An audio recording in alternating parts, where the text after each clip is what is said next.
Good morning दोस्तों। मैं दीपक राजौरा आपका स्वागत करता हूं स्टैंड अप क्लासेस में। ये हमारा सोलर प्रैक्टिस सेट है।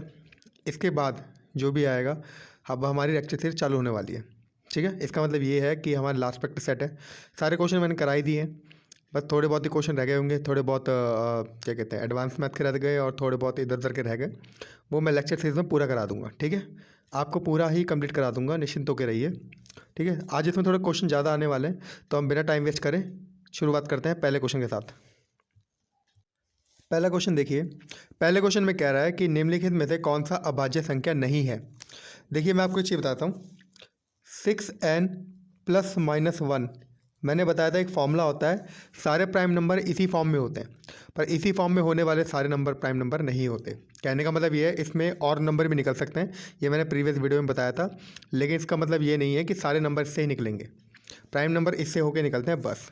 तो इसके अंदर सारे चेक कर लेना आप, ये भी निकल जाएगा, ये भी निकल जाएगा, ये भी निकल जाएगा, लेकिन ये नहीं निकलेगा। और ये हमें दिख भी रहा है 7 से डिवाइड हो रहा है। तो प्राइम नंबर कौन सा नहीं है? ऑप्शन सी, प्राइम नंबर नहीं है। ये तो सिर्फ समझाने के लिए था कि अगर दूसरा ऑप्शन आए, बाकी तो आप डिवाइड करके देख सकते हो, आपको पता चल जाएगा कि ये प्राइम नंबर नहीं है। समझ में आ गई बात? ठीक है, एन की वैल्यू कुछ भी रख दो। जैसे एन की वैल्यू मैं जैसे 6 रख देता हूँ या 7 रख दो। 6 7 जा 42 होता है। ठीक है, और -1 करेंगे तो कितना आता है? 41। तो देखो आपका एक मिल गया प्राइम नंबर। तो ऐसे ही आपको सारे मिल जाएंगे। बात समझ में आ रही कि नहीं आ रही? चलो करते हैं अगला क्वेश्चन। देखिए अगला क्वेश्चन। क्वेश्चन कह रहा है जब 401, 402, 403 और 404 को अगर 4 से डिवाइड किया जाए तो शेष क्या बचता है? देखिए कुछ लोग इसे ऐसे करेंगे, इन सबको प्लस कर देंगे। ठीक है, प्लस करने के बाद क्या आएगा? 1610 आएगा। कितना आएगा? 1610 आएगा। फिर से 4 से भाग करेंगे, बहुत लंबा तरीका हो जाएगा। ठीक है, बहुत लंबा तरीका हो जाएगा। इससे बढ़िया ये है कि देखो 400 तो जाता ही है, तो बचा क्या? 1। 400 तो जाता ही है, बचा कितना? 2। 400 जाता ही है, बचा कितना? 3। और 400 जाता ही है, बचा कितना? 4। अब इसे 4 से डिवाइड करो, ये तो कट गया। ठीक है, 3 और 1 कितना हो गया? 4 हो गया। तो बचा कितना? सिर्फ 2। तो शेषफल क्या बचेगा? Option B, 2। ठीक है, ये दूसरी तरीका था। नहीं समझ में आया कमेंट कर देना, आपके डाउट क्लास में लगा दूंगा। ठीक है, चलो आते हैं अगले क्वेश्चन पे। आसान था। देखिए अगला क्वेश्चन। क्वेश्चन कह रहा है कि 300 में ऐसी कौन सी सबसे छोटी संख्या गुणा की जाए ताकि वह 105 से गुणज हो पाए। देखिए आप क्या कीजिए, 105 को पहले तोड़िए। 105 को तोड़ेंगे तो आपको पता है 35 × 3 आता है। बात समझ में आ रही है? 35 का मतलब तोड़ेंगे तो कितना आता है? 5 और 7 आता है। बात समझ में आ गया? मतलब ये 3 चीज़ें आनी चाहिए। अगर हम 300 को तोड़ेंगे तो 3 तो आ ही रहा है और 100 के अंदर 5 भी आ ही रहा है। बचा क्या? केवल 7। समझ में आ गया? तो अगर हम 7 से मल्टीप्लाई कर देंगे तो 300 मल्टीप्लाई कितना गया? 7 से करेंगे 2100 आएगा।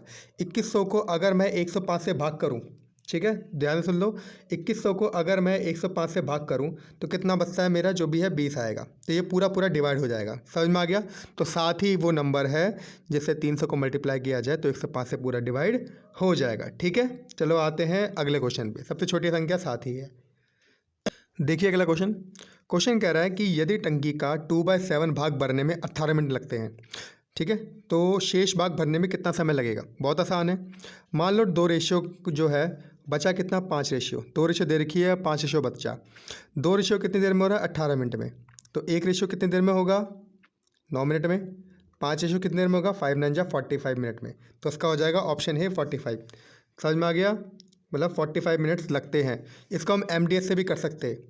देखो 18 मिनट में 2 काम हो रहा है। ठीक है, कितने मिनट में बचा? 5 काम होगा। सॉल्व करोगे 9 आएगा, तो एक्स वैल्यू कितनी आएगी? 9 5 जा 45, तब भी इससे आ जाएगा। समझ में आ गया? क्या है? MDH, वही है ना, मैन डे आवर अपॉन में work. Man day hour upon में वर्क, मतलब वर्क 1 वो वर्क 1 वर्क D1 H1 और जो भी है, और M2 D2 H2। समझ में आ गया? फॉर्मूला तो पता ही होगा आपको। समझ में आ गया? चलो करते हैं अगला क्वेश्चन। चलिए देखिए अगला क्वेश्चन। क्वेश्चन कह रहा है कि 21 संख्याओं का एवरेज 12 दे रखा है। यदि एक संख्या को निकाल दिया जाए, समझ में आ गया, निकाल दिया जाए तो औसत कितनी आती है? 10.5 हो जाती है। ठीक है, आपको पता है ये टेक्निक वही है। 21 को 12 से मल्टीप्लाई करेंगे कुछ लोग, ठीक है, फिर कितना बचा? 20 को 10.5 से मल्टीप्लाई करेंगे, फिर इनका डिफरेंस निकालेंगे। फिर जो डिफरेंस निकलेगा, मतलब जैसे कुछ भी डिफरेंस आ गया, उसे डिवाइड करेंगे 20 से। तो ये बड़ा लंबा प्रोसीजर हो जाएगा, ये तो सबको पता ही है। इसको इसलिए मैंने डाला है ताकि मैं थोड़े नए तरीके से कराना चाहता हूँ। देखो नया तरीका देखिए। बाई चांस 12 जो है 21 नंबर, हाँ सॉरी इसे काटता हूँ। 21 नंबर n लिख दो, एवरेज कितनी है? 12। अब क्या हुआ? नंबर हो गए 20 और इनकी एवरेज कितनी हो गई? 10.5। तो कितना डिफरेंस आ गया? डेढ़ को मैं 3/2 कह सकता हूँ, चाहे डेढ़ कह लो। अब समझने वाली बात ये है कि एक बंदा चला गया, बाई चांस 21 बंदे थे, उसमें से सब लोग 12 दे रहे थे, जो भी है। एक बंदा चला गया तो वो 12 तो लेके गया ही गया, साथ साथ उन 20 जनों के, क्योंकि वो तो चला गया ना, उन 20 जनों के 3/2 लेके चला गया। समझ में आ गया? तो 20 का 3/2 करेंगे, कितना आता है मेरा 30, सॉरी ये 10 हो जाएगा, ये कितना हो जाएगा 30। मतलब वो अपने 12 तो ले ही गया और इनकी तरफ से 30 और ले गया, सबके 1.5 20 जनों के 1.5 कितने हो गए हमारे 30 नंबर ले गया। तो कितना बड़ा बंदा था, 42 साल का बंदा था। क्योंकि जब अगर जाने से एवरेज घट रही है तो वो आदमी बड़ा ही होगा, और जाने से एवरेज बढ़ रही है तो वो आदमी छोटा ही होगा। जब मैं आपको एवरेज कराऊंगा तो इसमें 4 क्वेश्चन बनते हैं, इसके चारों करा दूंगा आपको, ठीक है। चलो आते हैं अगले क्वेश्चन पे, बाकी संभाल आप कर लेना, आ जाएगा। चलिए अगला क्वेश्चन देखते हैं। कह रहे ऋतिक यदि 10 किलोमीटर प्रति घंटे की गति से चले तो वह एक निश्चित दूरी 18 घंटे में तय करता है। तो आपको पता है अगर डिस्टेंस है बराबर है, अभी दिखाता हूँ। यदि वह दूरी बस से करे 45 किलोमीटर प्रति घंटे की रफ्तार से तो उसे कितना समय लगेगा। आपको पता है दूरी बराबर होता है, दूरी का मतलब क्या होता है, speed into time, speed into time. अब इसकी स्पीड क्या दे रखी है 10 और टाइम कितना है 18, इसकी स्पीड क्या है 45, टाइम मुझे नहीं पता। समझ में आ गया? इसी टाइम को निकालना था। जैसे आप इस सॉल्व करोगे, जैसे 9 दूनी 18 हो गया, 9 5 45 हो गया, 5 एकम 5, 5 दूनी 10 हो गया, तो समय कितना लग जाएगा 4 घंटे। ऑप्शन बी हो जाएगा, ठीक है। ये मुझे बताना था, इस चक्कर में मैंने बता दिया, वरना मैं डायरेक्ट भी करवा सकता था। वही क्या लोग करते हैं 10 इंटू 18 बटे जो भी है 45 करते हैं, पर मेन चीज़ है बेस लेके चलो, हल्का सा ये वाला जो है बेस लेके चलो, समझ में आ जाएगा, इससे अच्छा रहता है। चलो आते हैं अगले पे। अगले पे आने से पहले मैं आपको इस क्वेश्चन की एक हल्की सी चीज़ बता देता हूँ। देखिए जब कोई बंदा आ रहा है तो जैसे अपने लिए 12 ला ही रहा है, लेकिन अपने साथ साथ और बंदे मतलब 21 थे ना, तो अपना भी आ गया, तो कितना हो गया 22 का 1.5 ला रहा है, 1.5 का मतलब क्या 3/2। तब इस सिचुएशन बनेगी 33 और 12 जो भी इनका जुड़का बनेगा 3 और 2 5, ठीक है, कितना हो जाएगा 45 जो है इसकी एवरेज हो जाएगी, जो भी है मतलब एज हो जाएगी।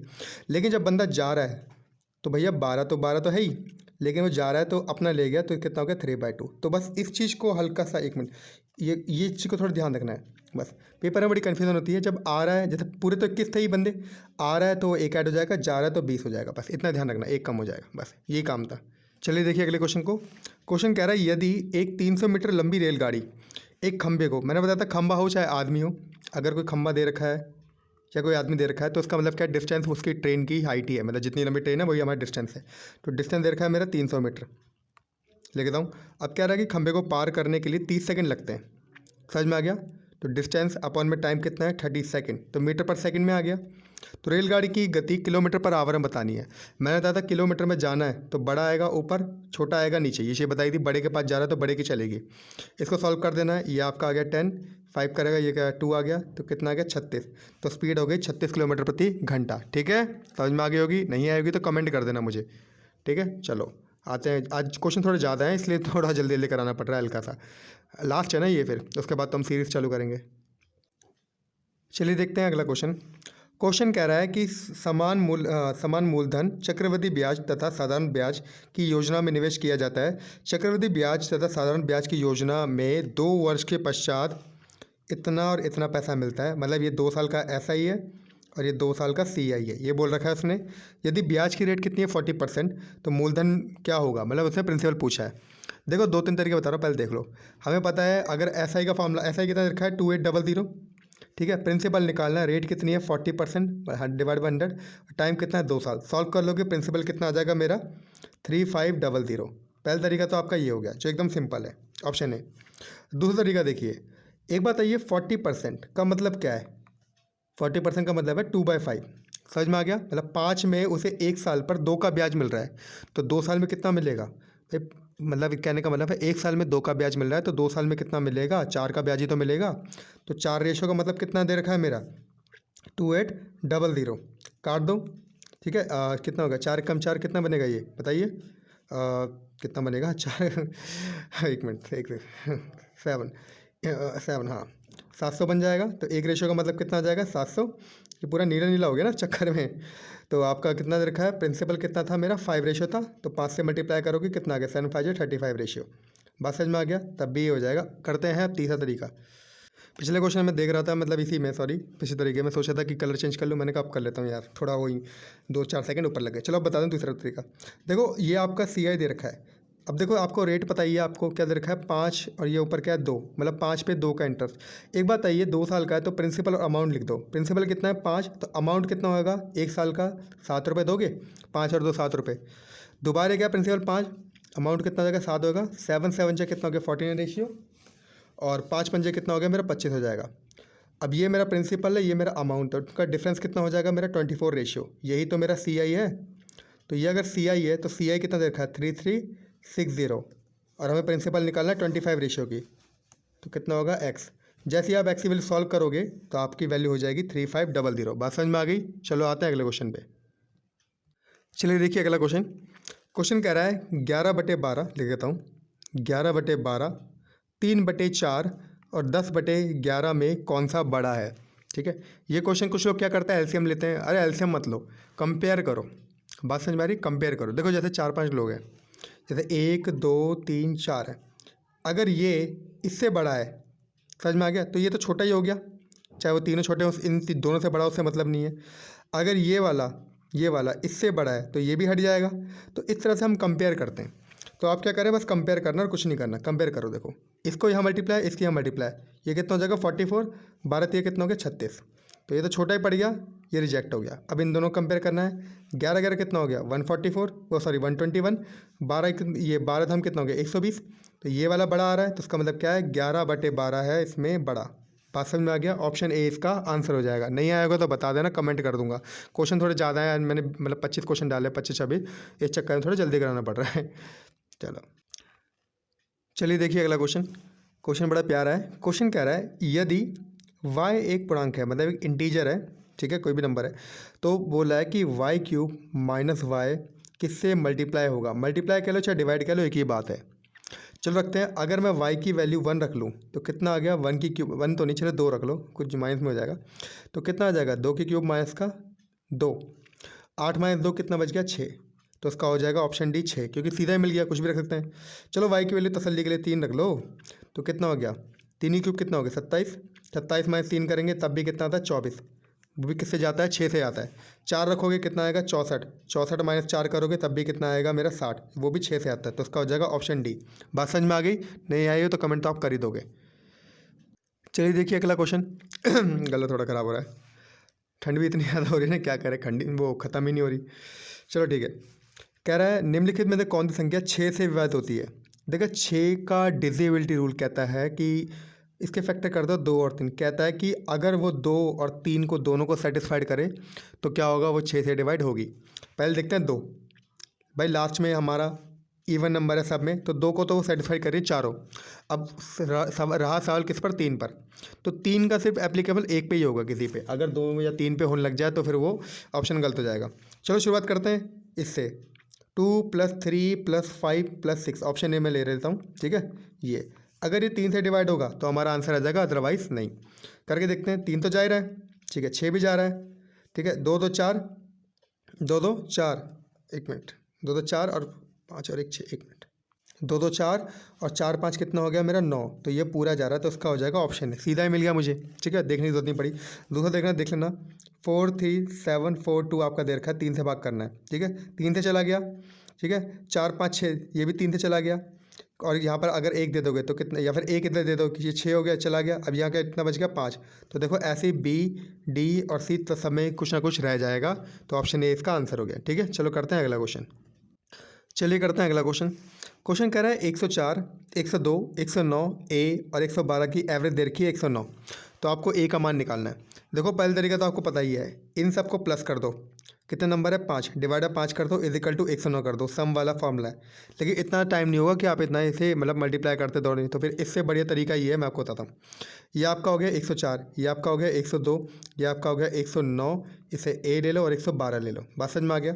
अब देखिए इस चीज़ को, क्वेश्चन कह रहा है ये 104 है, हमें बनाना है 109, कितना कम है 5 और जोड़ने पड़ेंगे, तो 5 जुड़ जाएंगे इसमें, 7 कम है तो 7 और जोड़ने पड़ेंगे, 9 है तो कुछ मत जोड़ो, ए को तो भैया पूरा का पूरा ही जोड़ना है, और 12 है तो भैया कह रहा है मेरे को जोड़ने की जरूरत नहीं है, मेरे में से तो चाहे ले लो, कोई दिक्कत नहीं है। तो मैंने कहा भाई 3 दे दे, क्योंकि भाई 109 बनाना है तो 3 कम हो जाएगा। कोई नहीं, 7 में से 3 जाएंगे, कितना बचा? 4 बचा। 4 5 और ये कितना हो गया? 109 पूरा है। मतलब यही पूरी क्वेश्चन अगर सॉल्व कर लोगे या फिर इसे कर लोगे तो बातें की पड़ेगी। तो कितना बनेगा? Option C 118। बात समझ में आई कि नहीं आई? भाई इसके पास ज़्यादा थे तो उसने क्या करा भैया, मेरे से ले लो, माइनस कर दिया। बाकी सब पे कम थे तो हमने क्या करा, जोड़ता गया।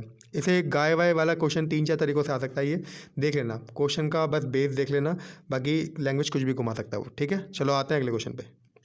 चलिए इस क्वेश्चन को भी देख लीजिए, आसान सा क्वेश्चन है। क्वेश्चन कह रहा है एक संख्या को जब 36 से विभाजित किया जाता है, मतलब वो संख्या मान लो x है, उसे 36 से डिवाइड करें पूरे को, तो रिमाइंडर बचता है कितना? 25 प्राप्त होता है। अब कह रहा है उसी संख्या को 6 से डिवाइड करें तो क्या बचेगा? देखो, तो जो बची हुई संख्या है जो हमारी 25 है, इसे 6 से और भाग कर दो। भाई जब 36 से जा रहा है तो ऑब्वियस ये बात है वो 6 से जाएगा ही जाएगा। जब बड़ा नंबर मल्टीप्लाई में होता है तो छोटा नंबर ऑटोमेटिकली से डिवाइड हो जाता है। मतलब जो 36 के टेबल में आएगा वो 6 के टेबल में आएगा ही आएगा। लेकिन ये ज़रूरी नहीं है कि जो 6 के टेबल में आए वो 36 के टेबल में आएगा ही आएगा। ठीक है, उसी के लिए मैंने कॉन्सेप्ट ले डाला है। तो 6 को डिवाइड कर दो, 6 4 24 होता है। बचा कितना मेरा? 6 4 24 होता है। 25 में कितना बचा? 1। तो रिमाइंडर कितना बचेगा? 1। ऑप्शन बी आपका आंसर आ जाएगा। बात समझ में आ गई? चलो करते हैं अगला। नहीं आया तो बता देना, कमेंट तो आपके बताए फ्री है। फ्री का मतलब है फ्री है, मैं कमेंट में जवाब देता हूँ, नहीं आएगा तो मैं वीडियो में दे दूँगा। चलो चलिए देखिए अगला क्वेश्चन। क्वेश्चन कह रहा है यदि 2785P3 को 11 से डिवाइड किया जाए तो P का स्थान क्या होगा? देखो इसमें 11 का डिसेबिलिटी रूल लग गया। 11 का ये होता है या तो 0 आना चाहिए या 11 का मल्टीपल होना चाहिए। क्या बताता हूँ आपको। जैसे आपका ये दे रखा है, तो ये जो इवन और ऑड में जगह दे रखी है ना, मतलब एक एक करके लेना है आपको। जैसे 2 ले लो, 8 ले लो और P ले लो। तो 2 + 8 + P ले लिया, माइनस ये जो बच गए 7 ले लो, 5 ले लो, 3 ले लो। 7 + 5 + 3 ये आप ले लो। बात समझ में आ रही है? तो ये इन्हें सॉल्व करो। तो जब ये हो गया तो कितना हो गया? 10 + P हो गया, और माइनस का कितना हो गया? ये कितना हो गया? 15 हो गया। तो P माइनस का 5 बचा। अब P की वैल्यू ऐसी लेनी है, या तो वो 0 आ जाए और या तो वो 11 में आए। अगर P की वैल्यू अगर मैं 16 लेता हूँ तो उसका मतलब क्या है? 16 में से 5 गया तो 11 का टेबल आएगा। लेकिन क्या इसमें 16 ऑप्शन है? कहीं नहीं दे रखा ना। तो P की वैल्यू अगर मैं 5 ले लूँ तो 5 में से 5 जाएंगे, कितना आ गया? 0। तो उसका हो जाएगा ऑप्शन बी, मतलब इसे सेटिस्फाइड कर रहा है, 0 आ जाएगा। बात समझ में आई कि नहीं आई? बस हमें अल्टरनेट लेना होता है, एक के ऊपर एक के बाद एक, एक के बाद एक, एक के बाद एक, और एक के बाद एक, एक के बाद एक, और एक के बाद एक। बात समझ में आ गई? ये है 11 का डिसेबिलिटी रूल। चलो आते हैं अगले क्वेश्चन पे। चलिए क्वेश्चन देखिए। क्वेश्चन कह रहा है कि क्यूब रूट ऑफ 340 प्लस का √9 की वैल्यू बतानी है। देखो √9 का मतलब मुझे पता 3 होता है। 343 को अगर मैं जोड़ूँ 40 से तो कितना बनेगा? 343 बनेगा। ठीक है, 340 में 3 जोड़ेंगे 343 बनेगा। और इसकी वैल्यू क्या दे रखी है? क्यूब रूट, मतलब 1/3 पावर दे रखी है। क्या ये 7 का क्यूब नहीं होता? होता तो 7 का क्यूब कितना हो गया? 1/3। इससे काट दो, 7 बन जा, मतलब 7 की पावर 1 मतलब 7 हो गया, बन जा कह रहा हूँ मैं। ठीक है, तो उसका आ जाएगा ऑप्शन बी। ठीक है, ऐसे डाल दिए तो आसान सा था, कर लेना से। देखिए अगला क्वेश्चन। क्वेश्चन कह रहा है यदि n की वैल्यू दे रखी है 2⁵ इंटू 3 का स्क्वायर दे रखा है, तो n का घनात्मक गुणनखंड क्या है? मतलब पॉजिटिव फैक्टर बोला है। मैंने बताया था एक होते हैं प्राइम, एक होता है पॉजिटिव, एक होता है सम। तो पॉजिटिव में फॉर्मूला क्या होता है? p+1, और क्या होता है? q+1। किसी के भी पॉजिटिव फैक्टर निकालने का फॉर्मूला ये होता है।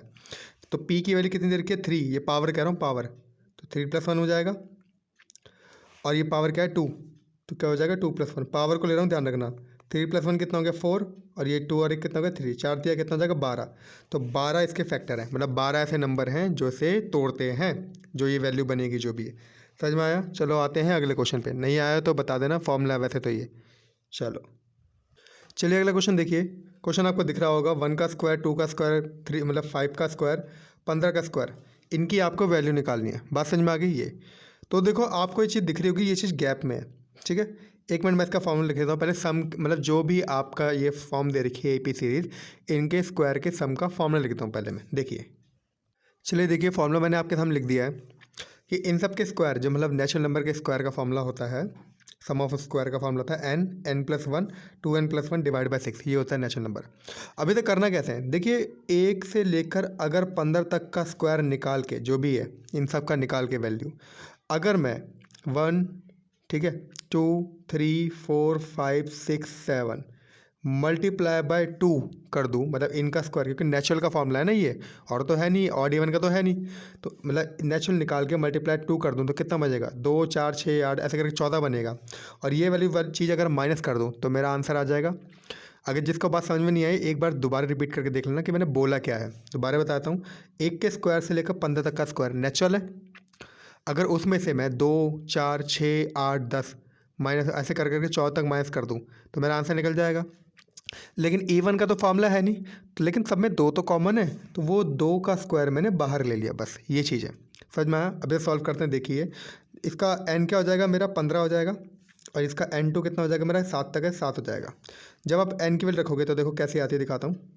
देखिए वैल्यू कैसे बनेगी, इस फॉर्म में रखेंगे 15, 15 प्लस 1 कितना हो गया 16, 15 दूनी कितना हो गया 30 प्लस 1 31, डिवाइड बाय 6, माइनस का 2 का स्क्वायर तो वैसे 4 हो गया, क्योंकि आपने पूरे में 2 स्क्वायर कॉमन लिया ना यहाँ से, ये भी तो स्क्वायर में थी सारी वैल्यू है, तो लिया, तो इसका हो जाएगा 7, 7 प्लस 1 कितना हो गया 8, और 7 दूनी 14 प्लस 1 15, डिवाइड बाय 6। जैसे आप इस वैल्यू को सॉल्व करोगे, ठीक है, तो आपका ये बनेगा 1240, और माइनस का कितना हो गया 560। मैं सॉल्व करके नहीं दिखा रहा हूँ क्योंकि इतना आप कर ही लोगे, थोड़ा वीडियो बहुत लंबी हो जाएगी, तो इसका बनेगा 680। तो इसका हो जाएगा ऑप्शन ए 680। बात समझ में आएगी नहीं आई, सॉल्व कर लेना बस इसे, ठीक है। चलो आते हैं अगले क्वेश्चन पे। चलिए आते हैं अगले क्वेश्चन पे। क्वेश्चन कह रहा है कि अगर ए की वैल्यू 2 की पावर 3 इंटू 3 का स्क्वायर दे रखा है, बी की वैल्यू दे रखी है 2 का स्क्वायर 5 की और 3 की पावर 5 दे रखा है, और सी की वैल्यू कितनी दे रखी है 2 की पावर 3 और 3 का स्क्वायर दे रखा है। तो उसने पूछा what is the value of a into b into c. बहुत आसान है, पहले आप ए निकाल लो। देखो ये 2 की पावर 3 है, 2 की पावर 2 है, एक सेकेंड, 2 की पावर 2 है और ये 2 की पावर 3 है। अरे सबसे बड़ी ये कितना हो गया 3 हो गया, क्योंकि पावर 3 है, क्योंकि पावर ऐड हो जाती है ना, ये 2 हो गया और ये कितना हो गया 3। बेस सेम होता पावर ऐड हो जाती है, तो पता ही होगा, पावर ऐड कर दो, कितना हो गया 3 3 6 7 8। तो जिसका मतलब 2 का ऑप्शन क्या बनेगा 8, वो सिर्फ एक में ही है, उसका नाम है ऑप्शन 8, मतलब ऑप्शन ए, सॉरी, ठीक है, ऑप्शन ए, क्योंकि 2 की पावर 8 इसमें बन रही है। बस समझ में आई? तो ये हो जाएगा आपका आंसर। दूसरे को देखने 3 वाले की देखने की जरूरत नहीं है, चेक कर लेना, कमेंट कर देना, ठीक है। समझ में आया कि नहीं आया? चलो करते हैं अगला क्वेश्चन। वही चीज़ है भाई, पावरों को हमने ऐड कर, वही मल्टीप्लाई करते ऐड करते भाई, बेस सेम होता, बेस सेम 2 आ जाता, पावर क्या होती 3 + 2 + 3, सॉल्व करते वही आ जाता है, 2 की पावर 8 हो जाता। बाकी बी को हमने देखा ही नहीं, जब एक ही अलग दे रखा है, एक में 8 दे रखा है, एक में 9 दे रखा है, एक में 7, एक में 10, तो ऑप्शन यही होगा ना इसका आंसर। चलो आते हैं अगले पे, अगले क्वेश्चन को। क्वेश्चन कह रहा है what is the unit digit of 121 की पावर कितनी दे रखी है 21। तो उसकी टेक्निक है, मैं आपको बताता हूँ। 21 को आपको पता है, सॉरी 21 को आपको किससे डिवाइड करना है, 4 से डिवाइड करना है।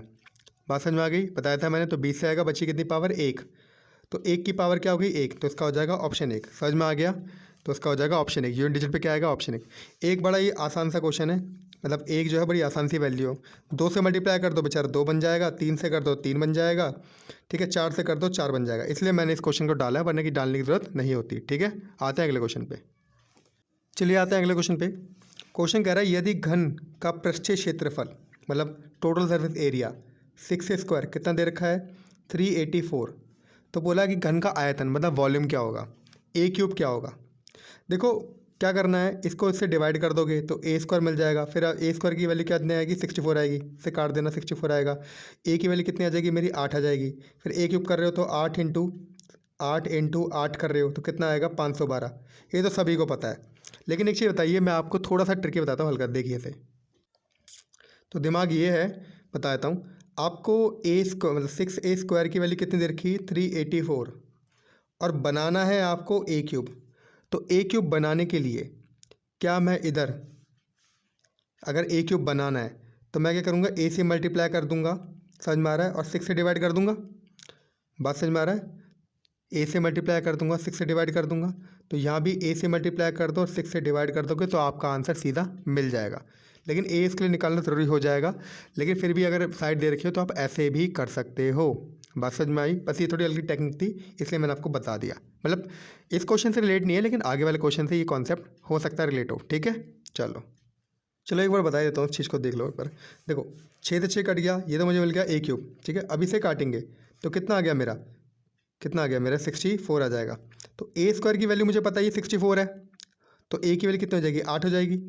अब मुझे पता है कि यहाँ पर सिर्फ ए मतलब 8 ही मल्टीप्लाई करना है, तो 64 को अगर हम 8 से मल्टीप्लाई करेंगे, ठीक है, तो हमारा कितना आएगा, 512 आ जाएगा। समझ में आया कि नहीं आया भाई? थोड़ा सा देखना, मैंने बेसिकली बता दिया है भाई, मुझे लगा बताना ज़रूरी तो इसलिए मैंने बता दिया। बाकी इसका इससे रिलेटेड थोड़ा कम है, पिछला वाला ज़्यादा सही था। ठीक है, आते हैं अगले पे। चलिए देखिए अगला क्वेश्चन। क्वेश्चन कह रहा है कि एक वस्तु को अंकित मूल्य मतलब उसका जो है 4200 दे रखा है। ये आपका MP हो गया 4200। उसे 16.66% की छूट दी जाती है। 16.66% का मतलब क्या होता है, 1/6 की उसे छूट दी जाती है। मतलब ये 6 रेशियो है और 1 रेशियो है, इसकी छूट दी गई है। कर दो, 6 7 जा 42। एक रेशियो की वैल्यू कितनी होगी, 700। तो 42 में 7 गया, कितना बचा मेरा, 35। तो 3500 की चीज़ बेची गई है। अब आगे बढ़ते हैं। बेचा जाता है यदि 9.09% मतलब कितना है, 1/11, इसको कहते हैं 1/11%। को कन्वर्ट कर देना 1/100 से, सॉल्व हो जाएगा आपको। हानि हुई मतलब जो हमारा CP था वो कितना था, 11 रेशियो का, और 1 रेशियो की क्या हो गई, लॉस। तो कितने का बेचा गया उसे, 10 रेशियो। ये रेशियो अलग है, ये रेशियो अलग है। कलर चेंज कर देता हूँ, ये रेशियो अलग चल रही है और ये रेशियो अलग चल रही है। तो इसका जो SP 10 रेशियो है वो इसके बराबर है, इतने का बेचा गया, तो वस्तु का CP क्या था, कोई दिक्कत नहीं है। तो 3500 किसके बराबर है, 10 रेशियो के बराबर है। तो 1 रेशियो का मतलब कितना हो जाएगा, 350। मुझे निकालना 11 रेशियो, क्योंकि लॉस हो गया ना इसके अंदर। तो 11 से मल्टीप्लाई करेंगे इसे, 350 को 11 से मल्टीप्लाई करो। 11 से मल्टीप्लाई करने की टेक्निक, 3 यहाँ आ जाएगा, 5 यहाँ आ जाएगा, और इन दोनों का सम कितना होगा, 8 यहाँ आ जाएगा, और 0 कितना आ गया, 3850 इसका आंसर है, ऑप्शन C। बात समझ में आई कि नहीं आई? मतलब इसका जो डिस्काउंट करके जो वैल्यू बनी वो इसके तरफ से क्या हो गया, लॉस, और दोनों का SP बराबर है, SP बराबर है, बस उसी को कंपेयर करते हैं और हमारा आंसर आ गया। नहीं आया तो बता देना, एक बार देख लें रिपीट करके धीरे धीरे। चलो आते हैं अगले क्वेश्चन पे। चलिए करते हैं इस क्लास का अंतिम क्वेश्चन। ठीक है, इसमें 2-4 क्वेश्चन और रह गए, वो मैं आपको अगली क्लास में करवा दूंगा। उसके बाद आज जो आपका प्रैक्टिस सेट है ख़त्म हो जाएगा और लेक्चर सीरीज चालू हो जाएगी। समझ में आ गया? क्योंकि कुछ 10-12 क्वेश्चन और हैं जो आ गए हैं। ठीक है, तो इसके लिए मैंने सोचा कि अलग लेक्चर सीरीज बना देते हैं, मतलब लेक्चर सीरीज कर रहा हूँ, एक और प्रैक्टिस सेट कर देते हैं। एक दिन की तो बात है, कर लो एडजस्ट, कोई दिक्कत नहीं। चलो इस क्वेश्चन को देखते हैं। A और B का आयु का अनुपात, ये A है ये B है, आयु का अनुपात 25 वर्ष पहले 3:8 था। देखना इसके अंदर, तथा उनकी वर्तमान आयु का अनुपात कितना दे रखा है, 8:13 दे रखा है। बात समझ में आया कि नहीं आया? ये देखो, एक बात मुझे बताइए, अगर आदमी बड़ा हो, मतलब आप जो है आपके पापा आपसे बड़े हैं, तो 10 साल बाद क्या आप बड़े हो जाएंगे? पापा नहीं बढ़ेंगे क्या? पापा हमेशा बड़े रहेंगे। जो आदमी बड़ा है वो बड़ा ही रहेगा, जो आदमी छोटा है वो छोटा ही रहेगा। तो इनका बीच का गैप कितना है, 25 साल। कितना है, 25 साल। बात समझ में आ रही है? अब इनकी रेशियो जो गैप है वो बराबर करना पड़ेगा, ये जो गैप है हमें बराबर करना पड़ेगा मल्टीप्लाई करके। देखते हैं बराबर है कि नहीं है। 3 और 8 का डिफरेंस कितना है, 5 रेशियो, और 8 और 13 का भी 5 रेशियो, कोई दिक्कत नहीं है। तो फिर तो आसान हो गया ये। अगर बराबर नहीं होते, मतलब ये अगर 3 होता, ये 4 होता, ये 4 होता, ये 3 होता, तो हम क्या करते हैं, मल्टीप्लाई करते, फिर इनका गैप मुझे बराबर करना पड़ता। बात समझ में आ रही है कि नहीं आ रही? ये तो 5 रेशियो का मतलब कितना हो गया, 25। तो 1 रेशियो कितना हो जाएगा मेरा, 5। अब देखते हैं क्वेश्चन क्या पूछा है। इससे हम सारी चीज़ निकाल सकते हैं, ये भी, ये भी, ये भी, ये भी। ये पुरानी एज है, ये नई एज है। तो उसने बोला B की वर्तमान आयु, B की वर्तमान आयु क्या है, 13। तो 13 को 5 से मल्टीप्लाई करेंगे, 13 पंजे कितना हो गया, 65। तो उसका हो जाएगा ऑप्शन C। अगर वो बोलता है B की 5, तो 5 वाली आयु कितनी है, 8। तो 8 5 जा 40 हो जाता। समझ में आ गया? 40 साल का था पहले। ए का पूछता तो 5 से 15, ठीक है, और अगर अभी का पूछता तो 8 5 जा 40 होता। समझ में आ गया? चलो करते हैं इसी के साथ वीडियो को एंड। अगर कोई भी डाउट हो तो मुझसे पूछे ना। इसको मैंने थोड़े अलग टेक्निक से इसलिए कराए हैं कुछ क्वेश्चन, क्योंकि आपको सिंपल टेक्निक तो आती ही आती है। ठीक है, आप इसलिए बैठे हैं थोड़ा अलग पढ़ना है, तो इसलिए थोड़ा मैंने बताया। ठीक है, चलो करते हैं वीडियो को एंड और मिलते हैं कल। ठीक है, चलिए बाय।